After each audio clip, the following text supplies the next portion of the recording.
అంటే మీరు ఇంత ఇప్పుడు సౌరీస్మాత్ దగ్గరికి వెళ్ళారు, యోగానంద్ గారి దగ్గరికి వెళ్ళి ఇట్లా మళ్ళా మీరు అరుణాచలం వెళ్ళి ఇవన్నీ తిరిగి చేసి మీరు ఒక జ్ఞానాన్ని, ఒక స్థితిని, ఒక సంపాదించుకొని పెట్టుకున్నారు. మీ దగ్గరికి వచ్చినప్పుడు నేను ఇంత తిరిగి చేసిన తర్వాత ఈ ఈ ఈ స్థితికి ఇప్పుడు చేరుకోగలిగాను గానీ, ఇక్కడికి వచ్చినప్పుడు క్షణంలో ఇది చెప్పితే నిజంగానే అది పట్టుకుంటది. ఇలా తిరిగి ఉండాలి గదా! అని. ఆహా!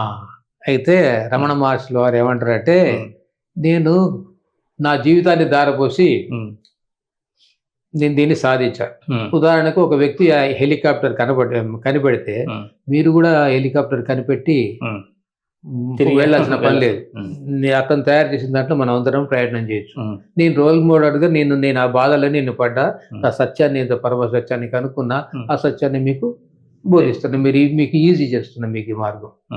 దాని తర్వాత ఒక కొండ మీదకి ఎక్కిన వ్యక్తి కింద ఉన్న వారికి కొండ మీద ఉన్న వ్యక్తి దారి సరిగా చూపగలడు. ఎందుకంటే దానికి సరి అయిన దారులు లేవు అనుకోండి, బాబు మీరు అటు నుంచి వస్తారు, అట్లా కాకుండా ఇట్లా రా అని చెప్పడానికి అవకాశం ఉంటుంది. ఎవరైతే దాన్ని చేరుకోలేరో మాలాంటి వాళ్ళు మేము చెప్పిన కొన్ని ఏమైందంటే గుడ్డివాడికి దారి చూపినట్టుగా ఉండదు. వాస్తవంగా ఏంటంటే పరమ గురువుని పట్టుకుంటేనే సరి అయిన స్థితి మనకు లభిస్తుంది. ఇంకా లేదు నా జీవితం ఇక్కడితో అయిపోయింది, నేను చాలా ఇబ్బందులు పడుతున్నాను అనేక రకాలుగా, కష్ట నష్టాలతో కావచ్చు, ఇబ్బందులు కావచ్చు, మరో విధంగా ఇట్లాంటి వాటిల్లో ఉండి మీ దగ్గరికి వచ్చినప్పుడు వాళ్ళకి మీరు ఈ జ్ఞానాన్ని, ఈ స్థితిని అందించి వాళ్ళు బయటపడినవి ఉన్నాయండి? ఉన్నాయండి. ఒక సంఘటన, ఒక ముస్లిం అతను నేను పూర్తిగా నష్టం అయిపోయిన తర్వాత మా అమ్మాయి పెళ్లి చేయాల్సి వచ్చింది. యోగానంద గారి దగ్గరికి వెళ్ళా, ఇట్లా అమ్మాయి పెళ్లి చేద్దామని అనుకుంటున్నాను ఆయన సలహా తీసుకున్నా. ఆయన కొంచెం మొదటిసారి మాట్లాడలేదు దాని గురించి. తర్వాత సరే ఓకే అన్నట్టు చెప్పారు. నేను వచ్చిన తర్వాత నా దగ్గర న్యాయ పైసలు లేదండి, క్యాష్గా అయితే ఏం లేదు. ఒక ప్లాటు, 2 ప్లాట్లు ఉన్నాయి. ఒక ప్లాట్ కట్న కింద ఇచ్చేటట్టుగా, ఒక ప్లాట్ ఏమో ఖర్చుల కింద. మొత్తం మా మేనల్లుడే. వాస్తవంగా అతనికి చాలా పెద్ద ఆఫరే ఉంది. సరే ఏదో విధంగా మనకు ఒప్పుకున్నారు. ఆ ఖర్చులతోటి పెళ్లి చేసేసిన. ఆ పెళ్లి కూడా ఎలా జరిగిందంటే అసలు అది చాలా గ్రాండ్గా జరిగింది. అది చూసి ఈ ముస్లిం అతను నేను పొత్తిగా నువ్వు ఒకతని దగ్గరే మన అప్పు తీసుకొచ్చి జీవితాన్ని గడుపుతున్నావు, నీ సంగతి నాకు తెలుసు, నా సంగతి నీకు తెలుసు, అసలు ఈ పెళ్లిని ఇంత చక్కగా ఇట్లా వచ్చిన వాళ్ళు కూడా చాలా ప్రశాంతంగా కూర్చున్నారు. ఎంత చక్కగా అంటే చేతులు కట్టుకొని ఒక ఆఫీసర్ దగ్గర కూర్చున్నట్టుగా మంచిగా కుర్చీలో కూర్చోటం, నిలబడ్డ వాళ్ళంతా ఒక పక్కకు వెళ్ళి వీక్షించటం. దాని తర్వాత ఆ పెళ్లిలో కూడా నాకు చాలా ఆనందం కలిగింది. మిగతా వాళ్ళు కూడా చాలా ప్రశంసించారు అన్నట్టు. ఇంత చక్కగా ఎట్లా జరిగింది, ఎట్లా జరిపించావు అంటే, నేను అవి అంతా ఈ గురువు గారిదా అని చెప్పాను, నాకు కూడా చెప్పవన్నది. అతను చెప్తే అతను 5 పూట్ల నమాజ్ చేసేవాడు అతను. నువ్వు ఇట్లా మౌనంగా కూర్చొని గమనిస్తూ ఉండి ఈ మాదిరిగా అని చెప్పిన తర్వాత అతనికి భగవాన్ దర్శనం మామూలుగా ఇది ఒక మసకగా కనిపించింది. నాకు ఒక పెద్ద ఆయన కనపడుతున్నాడు అని చెప్పని, అది నువ్వు పూర్తిగా కనపడిన దాకా కూడా నువ్వు అట్లే చేయమంటే పాపం అలాగే చేశాడు. ఆ తర్వాత అతన్ని ఎక్కడెక్కడికి తీసుకుపోయిందంటే భగవాను పర్ణశాల, మణుగూరు మధ్యలో ఇక్కడ ఇది ఉన్నది, గోదావరి నది, ఇసుక తిన్నలో రాత్రి పూట అక్కడ పడుకునేటట్టు, అక్కడికి ప్రతి కొండగట్టు ఆంజనేయ స్వామి విగ్రహం పొమ్మని ఆదేశం. పాపం పోయింది ఆయన, అక్కడికి పోయింది. ఇక్కడైతే నువ్వైతే అసలు చచ్చిపోతావు. ఈ పర్ణశాల దగ్గర అన్ని రకాల జంతువులు, పాములు, ఇసుక తిన్నే ఏంటి, నేను అట్లనే కూర్చున్నా, నన్ను ఏం చేయలేదని చెప్పి అన్ని గుళ్ళు తిప్పించింది అన్నట్టు ఆయన్ని. దాని తర్వాత ఆయనకి ఒక ప్లేస్ చూపించండు. ఎక్కడ ప్లేస్ చూపించండి అంటే, మేళ్ళ చెరువు దగ్గర గుడిబండ అనే ఊరు. ఆ గుడిబండ అనే ఊరు దగ్గర ఒక గుహలాగున్నది. ఆ గుహలో కూర్చోమన్నాను, కానీ తను కూర్చోలేదు. ఫైనల్ అన్నట్టు అది కూర్చోలే ఆయన. అయ్యో, చూసి వచ్చాడు కానీ కూర్చోలే. ఇంకా అంటే అది నేను చెప్పడం అంటే నా ద్వారా చెప్పడం, నేను చెప్పడం ఉంటుంది కదా, నా ద్వారా. అయితే భగవాన్ నా ద్వారా చేసినటువంటి గొప్ప విషయం ఏంటంటే, ఈ ఖమ్మానికి నేను ఆయన బ్రాండ్ అంబాసిడర్ లాగా నేను వెళ్ళొచ్చిన తర్వాత అప్పటిదాకా ఇక్కడ అరుణాచలం అంటే ఏంటో ఎవరికి అంత పరిచయం లేదన్నమాట. అది అప్పుడప్పుడే ప్రాచుర్యంలోకి వస్తుంది. ఇంకా అప్పటికి చాగంటి గారు వీళ్ళ చెప్పలేదు. అవును. రాలేదు ఇంకా ప్రాచుర్యంలోకి. ఇది 2000 సంవత్సరాలు. ప్రతి ఒక్కళ్ళు నన్ను అడిగి ఎట్లా పోవాలి, దానికి ఏంటి, ఆశ్రమంలో మాకు అకామిడేషన్ కావాలంటే ఏం చేయాలి, ఇట్లా వాళ్ళకి పూర్తి సమాచారం ఇవ్వడం, దాని తర్వాత ఇంట్రెస్ట్ ఉన్న వాళ్ళకి దీని గురించి చెప్పడం, అట్లా జరుగుతూ వస్తుంది అన్నట్టు. ఇప్పుడైతే ఇది ఆ విషయాలు అంతా కామన్ అయిపోయింది అందరికి, ప్రతి ఒక్కరికి తెలుసు, మనకే చెప్తారు వాళ్ళు, పబ్లిక్ అర్థమైపోయింది. నేను ఒక పోతీపడికి ఒక 20-10 సార్లు పోయిట ప్రతి రోజు కొన్ని వేల మంది, అవసరమైతే పౌర్ణమి రోజున కొన్ని లక్షల మంది అరుణాచలం వెళ్తున్నారు. నిజంగా వీళ్ళంతా ఆ స్థితిని పొందిన వాళ్ళు. స్థితిని పొందటం కాకుండా కోరికలతో పోతున్నారు, కోరికలు నెరవేరుతుంది. గ్యారంటీ రమణాశ్రమంలో కూడా కోరికలు నెరవేరే సిస్టమ్ ఉంది. నెరవేరుతాయి. అంటే వాళ్ళ యొక్క లోపల ఉన్నట్టు పవిత్రతను బట్టి, స్వచ్ఛతను బట్టి. మామూలుగా ప్రతి ఒక్క రాయిని పెట్టి మైసమ్మాని మొక్కుకున్న వాళ్ళు కూడా పనులు జరుగుతుంది. భగవాన్ అడుగుతారు, ఒక అతను అడుగుతాడు, ఏమండి ఇట్లా దండం పెడతారు కదా ముత్యాలమ్మని ఇట్లా పెడతారని చెప్పానంటే, మాకు ఆ పనులు వాళ్ళకి చేసి పెడతారా ఆ రాయి అని చెప్పానంటారు, లేదా ఆ విగ్రహం చేసి పెడుతుంది అని అంటాడు.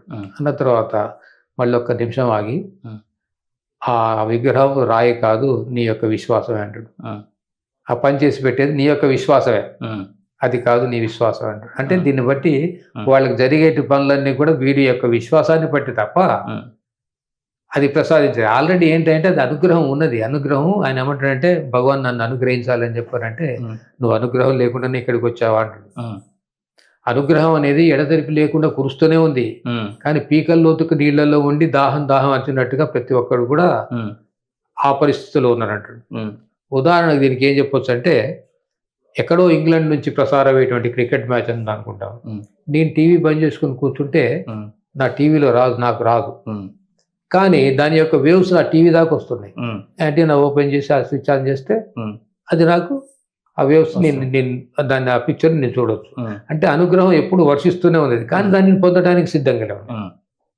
స్వచ్ఛత, పవిత్రత అనేది ఉన్నప్పుడు ఆటోమేటిక్గా పొందడానికి, ఆటోమేటిక్ అది డివైన్ పవర్ అనేది ఆటోమేటిక్ వస్తుందా రాదా అనేది ఆటోమేటిక్. అది ఎప్పుడు అలా ఉంది, ఇస్తూనే ఉంది, ఎప్పుడు ఇస్తుంది. అది నువ్వు తీసుకునే స్థితికి నువ్వు చేరుకున్నప్పుడు మీకు అందుతుంది ఆటోమేటిక్గా. అట్లా మిరాకిల్ గా మీకు జరిగినాయండి ఏదన్నా? నేను ఎప్పుడు పోయి ఏ గుళ్ళో పోయి ఎక్కడికి పోయి నేను అడిగపోయాను, ఆయనకు తెలియదు అనుకునేది. ఆయన భగవంతుడే అయ్యి ఉంటే ఆయనకు తెలియకపోవటం ఏంటి, నేను అడగటం ఏంటి అని చెప్పారు. అట్లా అట్లా ఇంకా జరిగిన ఏంటంటే, ఇక్కడ నాకు కాని పనులు మొట్టమొదటిసారి రమణాశ్రమానికి పోకపోవడానికి కారణం ఏంటంటే, నేను ఒక వ్యక్తికి డబ్బులు ఇస్తే ఆ డబ్బులు రావడం లేదు అసలు. నాకు టికెట్ కూడా బుక్ అయింది. ఇక ఇవాళ వస్తే రేపు వస్తాయి అని చెప్పని దానికోసం వెయిటింగ్లో ఉన్నా. నేను టికెట్ క్యాన్సిల్ చేసుకున్నా. కానీ రెండోసారి పోయినప్పుడు ఆటోమేటిక్గా ఇప్పుడు అరుణాచలంలో అడుగు పెట్టాను. అప్పటిదాకా 6 నెలల నుంచి పని కానిది ఫోన్ వచ్చింది అక్కడికి, మీది పని అయిపోయింది, మీ తీసుకుపోవచ్చు అని చెప్పి. అంటే అరుణాచలంలో పోవడం వల్ల. దాని తర్వాత ఇంకోటి, మా రెండో అబ్బాయి చదువులో కొంచెం వెనుకబడ్డాడు. ఇది వాళ్ళు ఏంటంటే బేసికల్గా మేమే కొంత తప్పు చేసాం. అప్పుడు వ్యాపార నష్టం మూలంగా వాడిని తెలుగు మీడియం నుంచి ఇంగ్లీష్ మీడియం నుంచి తెలుగులో వేయటం మూలంగా పికప్ కాలేకపోయాడు. వాడు 10th క్లాసు, నేను అరుణాచలంలో ఉంటే 10th క్లాస్ పాస్ అయినా అని చెప్పని నాకు కబురు పెట్టాడు. అది ఎట్లా పాస్ అయినవరా అంటే, నన్ను నువ్వు తక్కువ అంచనా వేస్తున్నావు అని చెప్పాను. నాకు అనిపించింది వీడు పాస్ కావడం కూడా నాకు రావడం అనేది అరుణాచలంలో ఉండటం మూలంగానే జరిగింది అనేది. అంటే ఇలాంటివే కాకుండా చాలా సమస్యలు పరిష్కారం అయితే అయినాయండి అక్కడికి వెళ్తే, అడగకుండా. అంటే మీకు కన్ఫ్యూజ్ రాదండి ఒక్కొక్కసారి? అంటే ఇప్పుడు నేను అనే స్థితిని తెలుసుకున్నాను, ఇది అదే ఇదని ఇంత తెలుసుకున్న తర్వాత కూడా నేను ఇంకా ఇవన్నిటిని ప్రపంచంలో జరిగి ఇవన్నిటిని చూస్తూ కూడా ఏ సత్యం అని కూడా భ్రమిస్తున్నాను అనే కన్ఫ్యూజ్ ఉన్నదండి. కన్ఫ్యూజ్ ఉన్నది. అది ఆ స్థితిలో నిలకడ చెందకపోవడం అనేది. ఎందుకంటే ఆ స్థితి ఎలాంటిది అని చెప్పారంటే, మనం ఈ ఉట్టి కొట్టేటప్పుడు ఒక స్తంభానికి ఆముదం రాసి ఆ పైకి ఎక్కడం లాంటిది. పైకి చాలాసేపు ఎక్కుతారు, మళ్ళీ సర్వగా జారిపోతా ఉంటారు. ఈ స్థితిలో మనకి ఏంటంటే ఎరుక మరుపుల ఆట ఇది. ఎరుకే సచ్చిదానందం, మరుపే మాయ. ఈ ఎరుకలో ఉండటం అనేది ఆటోమేటిక్గా జారిపోతూనే ఉంటుంది. మళ్ళీ మనం ప్రాక్టీస్ చేస్తూనే ఉండదు, తప్పదు అది.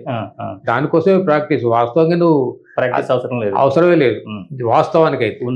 లేనిదాన్ని తెలుసుకోవడం ప్రాక్టీస్, కానీ ఉన్నదాన్ని తెలుసుకోవటం ఏముంది, దానికి ఉన్న అడ్డంకులు తీసేసుకోవడమే.